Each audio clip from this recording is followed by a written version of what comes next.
Careful with that ending there, because that's when we finally do play on a downbeat.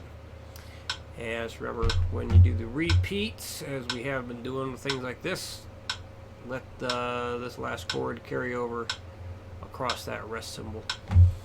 So I'm like quietly counting the downbeats to myself there. So you might need to do that to help make sure you're not getting lost in the beats there. All right, 80 beats a minute. 1, 2, 3, 4. And a 2, and a 3.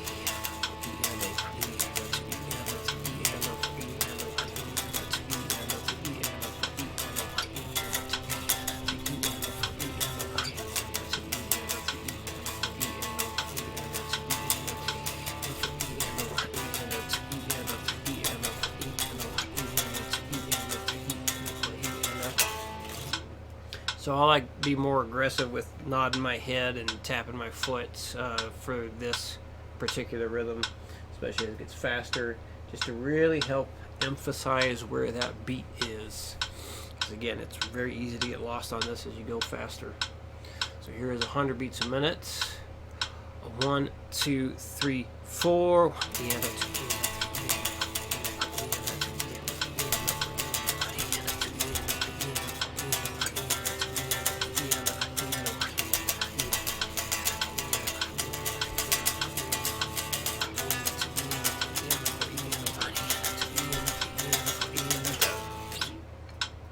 Yeah, it does take quite a bit of concentration on that guy. So, as usual, just gradually speed her up. Always start at 60 every day. Make sure you're hitting that. So bare minimum speeds for this guy would be like 60, 80, and 100 each day. But you know, if you don't get to 100 because it's just like too weird, that's fine.